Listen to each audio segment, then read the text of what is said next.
the way electrons are to be distributed. We have already discussed this in our previous lecture. In my previous lecture, I have discussed about that how the electronic has to be distributed in the different shells. For example, if we want to know the capacity of the first shell, capacity of the first shell is 2, then the second shell will have 8 capacity, but as per the electrons, we have to fill these shells. Like hydrogen is having only one electron, so it will have only one electron in its first shell because its atomic number is 1. Yani the number of electron which are present in the hydrogen atom is just 1.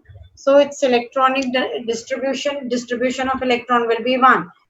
Actually, now what we are going to discuss today is the valency. Okay, valency we have to discuss. Now let's try to find out, let's try to understand what valency means. We are having so far 118 elements are known to us. Okay, now how the valency is to be determined, that we will discuss about. First, for example, if I talk about sodium, the atomic number of sodium is 11. Sodium, then there is magnesium, its atomic number is 12. Aluminium, its atomic number is 13, and so on. Right? Now, how the electrons has to be distributed? You have to distribute them in K shell, L shell, M shell. What is the capacity of first shell? 2. It will not hold more than 2 electron. So in the first shell, there is 2 electron. Okay. If 2 has been minus from 11, how many are left? 9. So we have to distribute now 9. The capacity of next shell is 8. It cannot hold more than 8 electron. So 8 plus 2 will make it 10. 11 minus 10. How many are left? Only 1 electron will go in M shell. In the same manner, here it will be 2, 8 and 2. Here it will be 2, 8, 3. This is the way how we have to do the electron distribution, or it is also known as electronic configuration. That is, we have to show that how the electrons are distributed in the different shell. Now, the atoms, this last shell is known as valency shell. The last shell is known as valency shell, and the number of electrons which are present in it is valence electron. Last shell is known as valency shell, and the electrons which are present in the valency shell are known as valence electrons. And it is the valence electron which will help us to determine the valency. What is valency? The combining capacity. But before we discuss valency, we have to understand that all the atoms need to be stable. They need to be stable, like everyone want to be stable in the life. Even we people, we also want stability in our life. We do not want that our life should always undergo a change. What we want is a stable life so that the life can be stress free. But here, stress free stability will bring a stress free life in case of human. But what about the electron? What about the atoms? There is no stress, so how can they also need to be stable? There are certain conditions, like our criteria to be stable. The criteria of people to be stable is to lead a stress-free life. But this is not the criteria which can be for the element. Then what is the criteria? The criteria for stability of an atom is that it should have either a or two electron in its valency shell. Only then it will be stable. Only then it will be stable if it have either 2 or 8 electron in its last shell. So at that time it will tend to be stable. For example, if I take the atoms which are also, if I take the elements which are also known as inert elements, or these are known as noble gases. Why they are known as noble gases? First of all, let me try to find out the answer. First element of this family is helium. Helium, neon, argon, krypton, xenon, and radon. These are the elements which are of noble family. These elements are called as noble elements. Why they are called as noble elements? Let's see that what special is in their electron distribution.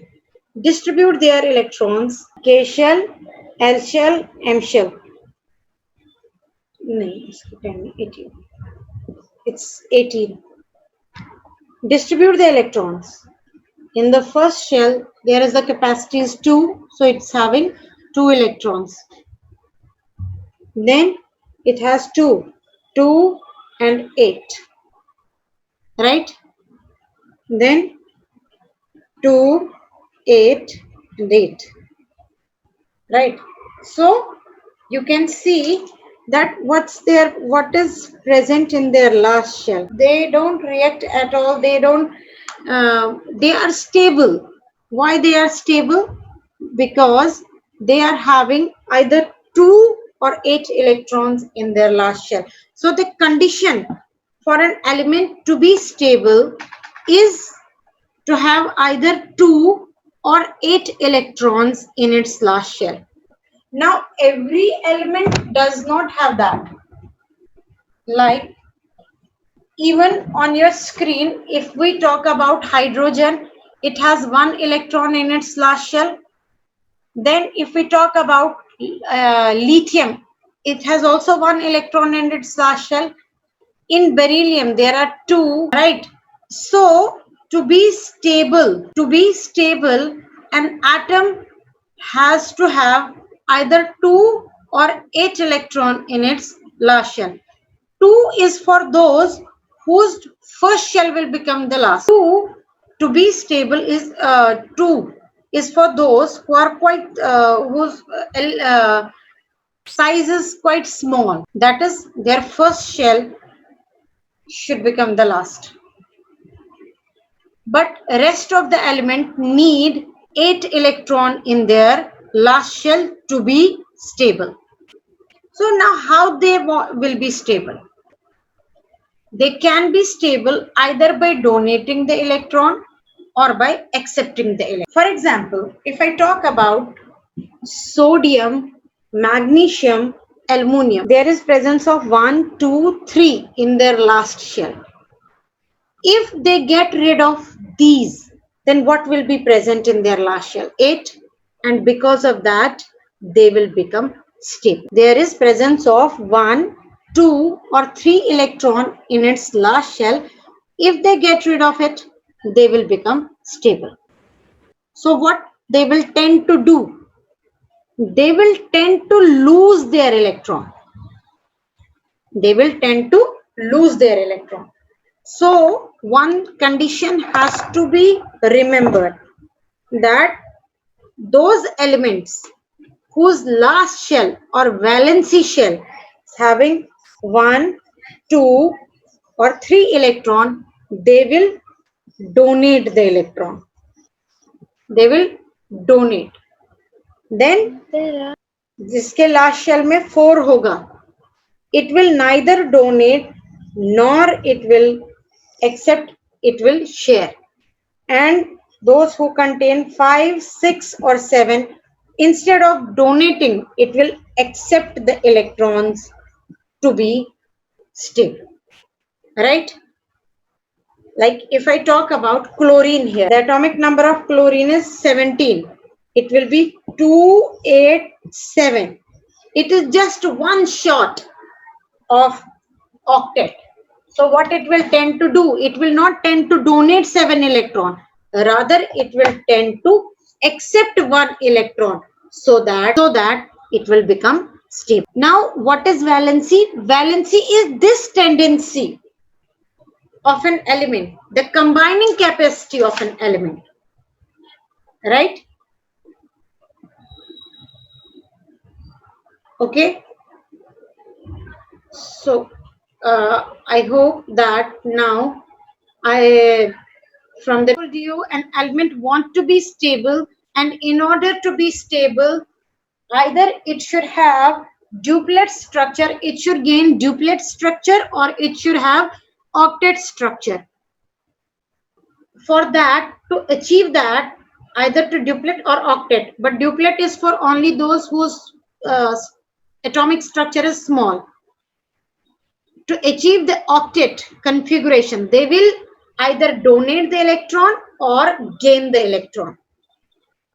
For example, what I have written on the board, sodium, magnesium, aluminum. Here what they will have, they are having only 1, 2, 3 electrons in their last shell. So to achieve the octet, they will donate these.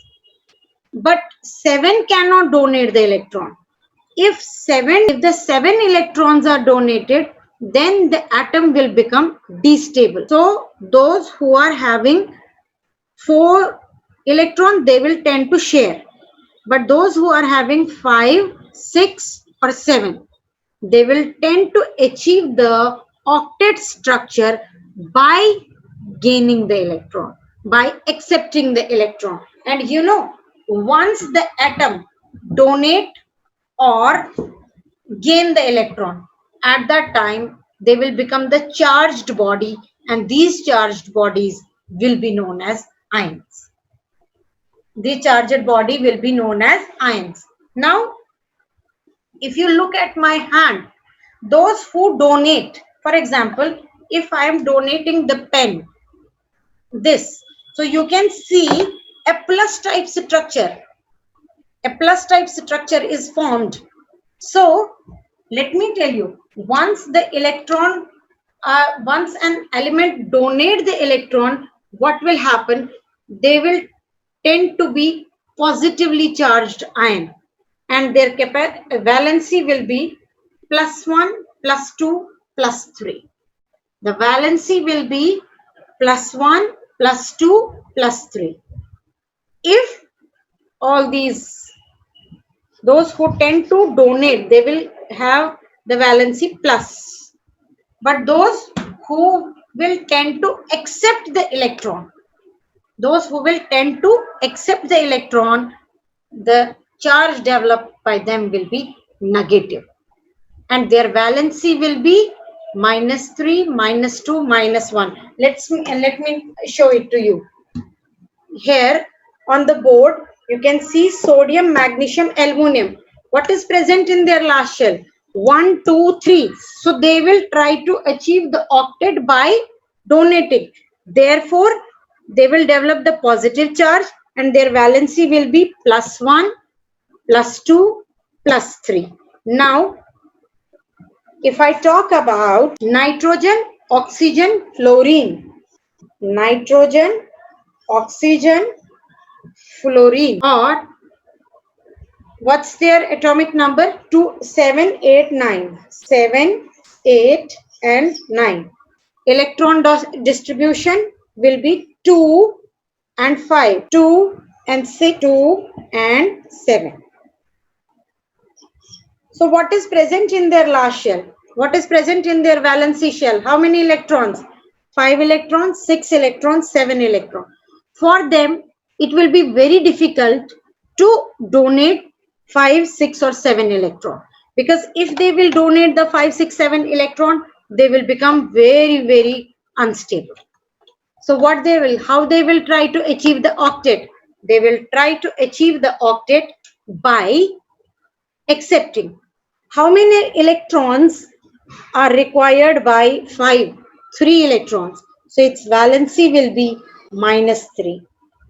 6 require 2 electron to be stable. So its valency will be -2. And fluorine requires just 1 electron. So its valency will be -1. So those who donate the electron, their valency will be plus. And those who accept the electron, their valency will be minus. But the valency will be determined by the number of electrons which are present in the valency shell. If they are having 1, 2, 3 in the last shell, then the valency will be +1, +2, +3. But if there is having 5, 6, 7, then the valency will be -3, -2, -3. -1. The valency will not be +5, +6, +7, because if they donate, they will tend to be unstable. They will lose their identity. So what they will try to do? They will try to accept. And while accepting the electron, they will develop the negative charge, and the valency will be how much electron they have accepted to achieve the octet. For example, nitrogen has valency -3 because it requires 3 electrons to achieve the octet. In the same manner, oxygen requires 2 electrons to achieve the octet, and fluorine requires just 1 electron. In order now, just to find out that why, what is the reason behind that, why they tend to gain, why they tend to be positively charged, why they become negative. On donating, why they develop the positive charge, why the element tend to develop the positive charge and they become positively charged ion. Then let's find out what is the reason behind it. What is the reason that why they the element tend to develop a charge once they donate or accept the electron. Let us, if I talk about, let me discuss about sodium. Sodium, atomic number 11, electronic configuration will be 281, right? So what it will tend to do? It will tend to do. So if I try to find out the electron distribution, this will be nuclear. There will be 2 electrons in the and 8 and 1. 2 electron, then 8, 1, 2, 3, 4, 5, 6, 7, 8 and 1. But as per the Bohr, the number of protons and number of electrons always be equal.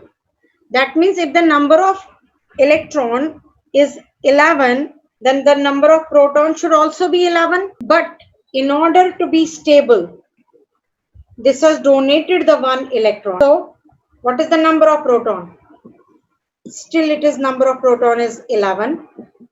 But now once it has to attain the stability, it has attained the stability by donating 1 electron.